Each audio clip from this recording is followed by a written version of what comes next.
The salt air usually clears my head, but today it smelled like burnt ambition and cheap cologne. I stood on the teak decking of the Ethelgard, a 40-meter vessel that was less a boat and more a floating master's thesis in maritime autonomy. My company, Thalassa Systems, had designed every circuit, every line of code, and every redundancy protocol that kept this thing breathing. I wasn't just the owner, I was its architect, who was currently running a diagnostic on the portside thruster arrays, because the telemetry had been showing a 0.4% variance in response time. And in my world, 0.4% is the difference between a perfect docking and a lawsuit. I was wearing my working gear, a pair of faded navy coveralls I've had since my days terminating fiber optic cables in freezing shipyards in Norway, and a beanie that had seen better decades. No makeup, hair in a messy bun that screamed deadline mode rather than gala ready. To the untrained eye, I looked like I belonged in the bilge. To anyone who actually mattered in this industry, I looked like the person who signed the checks. Then I heard him, the thump of heavy footsteps on the gangway, followed by a voice that sounded like it had been dipped in trust fund money and dried with a lack of consequences. Jesus, it smells like diesel and desperation out here, the voice boomed. It was Brent the boy king, the 26-year-old son of the venture capital titan, whose firm held a significant, though minority, stake in my company.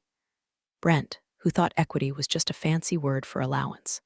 He came bounding onto the aft deck, sunglasses worth more than my first car perched on his nose, holding a half-empty mimosa despite it being 8:30 in the morning.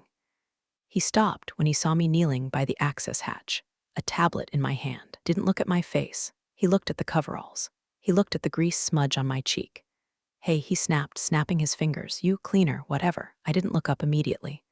I finished the code injection on the tablet, watched the green verification light blink, and then slowly rose to my feet. Can I help you, Brent? He blinked, clearly not recognizing me. To him, I was just background texture, an NPC in the video game of his life. Oh, know my name? Good.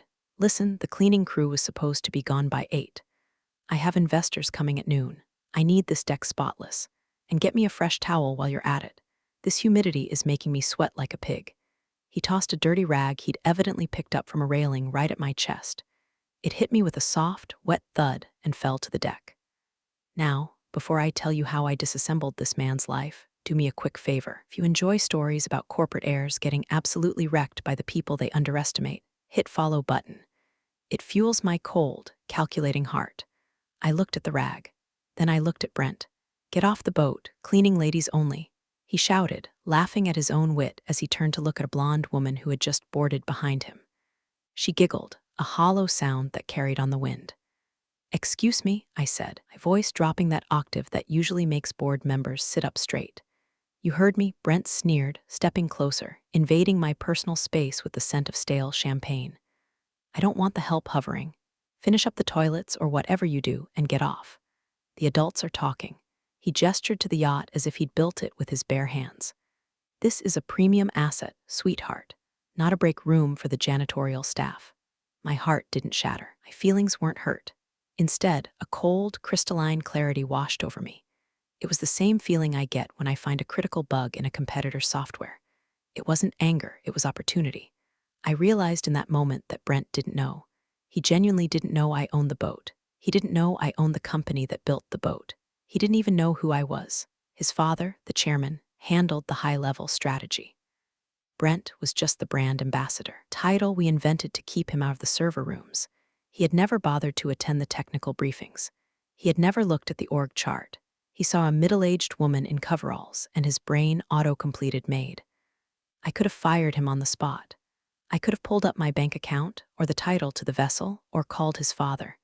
But that would be too quick. That would be efficient, but it wouldn't be educational. And I believe deeply in education. Understood, I said, my face a mask of neutral obedience. I bent down, picked up the rag he'd thrown at me, and folded it neatly. I'll just finish my checks and be out of your hair. Yeah, you do that, he dismissed me, turning his back to take a selfie with the skyline. And try not to touch the upholstery on your way out. It's Italian leather.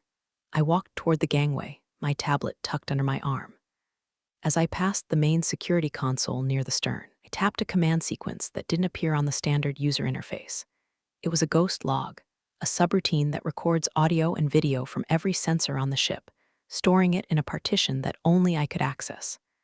I was leaving the boat, physically, but digitally, I was embedding myself into the nervous system of the Ethel Guard. "Nice fit, babe," I heard him say to the blonde as I stepped onto the dock. "My dad practically gave me this boat. I run this whole harbor now." I stopped on the wood planks of the pier, looking back at the gleaming white hull of my creation. He thought he ran the harbor. He thought he owned the boat. He was about to learn that you don't insult the person who holds the remote control. I walked to my car, a sensible sedan parked between two Ferraris, and sat in the driver's seat. I opened my laptop and watched the live feed from the salon camera and was already spilling his mimosa on the very Italian leather he'd warned me about. Let the games begin. To understand the depth of the grave Brent was digging for himself, you have to understand the paperwork. And I know paperwork sounds about as sexy as a root canal, but in my line of work, the fine print is where the bodies are buried. 6 months ago, Brent's father, Richard, sat across from me in a glass-walled conference room in Seattle. Richard is a shark. He's an old-school shark. He understands leverage. He wanted a flagship vessel to show off the VC firm's portfolio. He wanted the Ethel Guard to be the face of their maritime investment division. Specifically, he wanted Brent to have a project. "He needs responsibility, Yvonne," Richard had said, looking tired. "He needs to feel like he's running something tangible, not just spreadsheets." "Iron, steel, water. You want me to give him my prototype?" I asked, sipping an espresso that cost more than my first hour of wages back in the day. "Not give," Richard corrected. "We structure it as a long-term lease for marketing purposes. He becomes the operating manager of the vessel for corporate events. It makes him look like a heavy hitter. It's good for the firm's image, and frankly, it keeps him out of the actual office where he breaks things." I had paused. I knew Brent.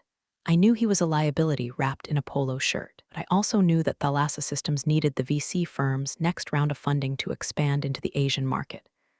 "Fine," I said, "but the title stays with me. The insurance stays with me, and the systems administration, that stays with Thalassa. He gets user-level access. He can steer, he can plan parties, he can dock, but he doesn't touch the root code." Richard had waved his hand dismissively. "He doesn't know code from calligraphy, just wants to blow the horn and host cocktail parties. It's a deal." We signed the papers. The document was 80 pages long. Page 72, paragraph 4, subsection C, contained a clause I had inserted personally. It was the owner override protocol. It stated that in the event of misuse, safety violations, or reputational damage, legal owner me retained the right to assume immediate and total control of the vessel's navigation and operational systems, remotely or on-site, without prior notice. Richard didn't read page 72. He just wanted his son out of his hair. Brent definitely didn't read it. He just saw the shiny keys. Back in the present, I sat in my home office, a room lined with monitors that looked more like NASA mission control than a study, pulled up the legal scans. Brent thought the boat was a gift. He told everyone it was his personal yacht. He posted it on Instagram with captions like #selfmade and #bosslife. He didn't realize he was essentially driving a rental car where the landlord could kill the engine if he smoked inside. On my screen, the Ethel Guard's internal systems were humming. I could see the fuel levels, the battery charge, the freshwater tank status. Thanks to the ghost log I initiated earlier, I could hear everything happening on the bridge. "Dad just doesn't get it." Brent's voice came through my speakers, crystal clear. He was pacing the bridge, talking to someone on speakerphone. "Yvonne is dead weight. She's old tech. Who cares about redundancy protocols? We need Flash. We need AI integration.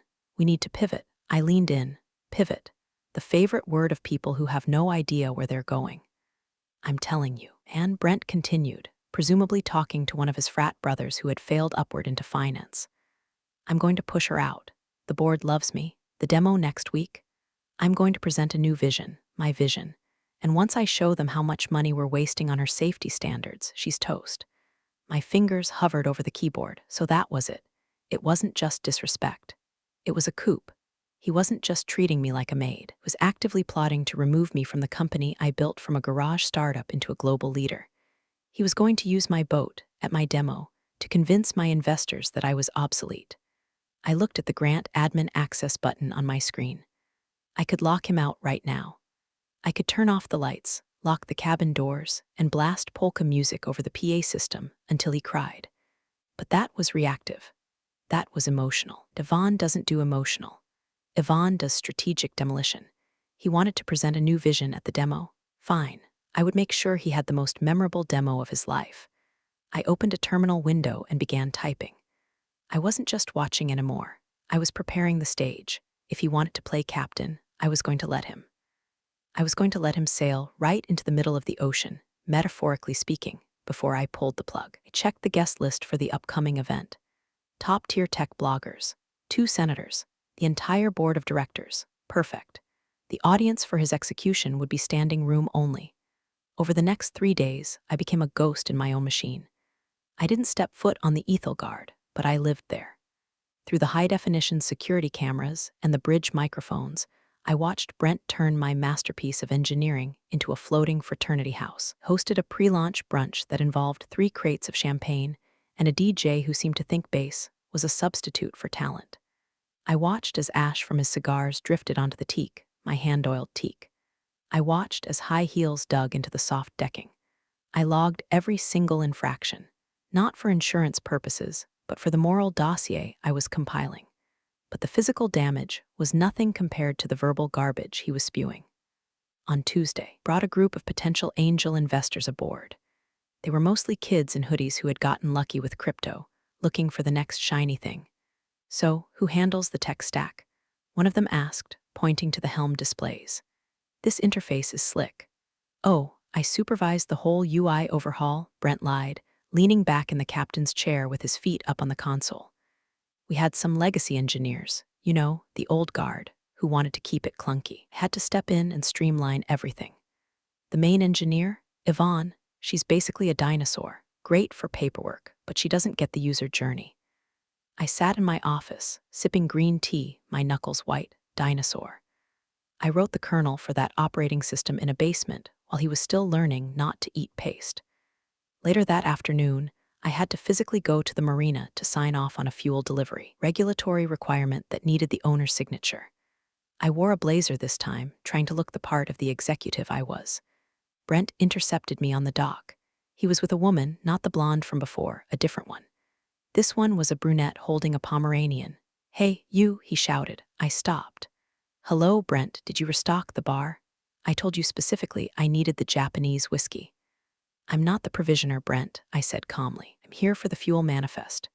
He rolled his eyes and turned to the brunette. "See what I mean? Impossible to get good help.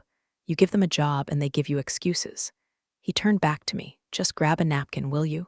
Someone spilled red wine in the salon, it's sticky." He held out a crumpled napkin he had in his pocket. The brunette looked at me, then at him, looking slightly uncomfortable.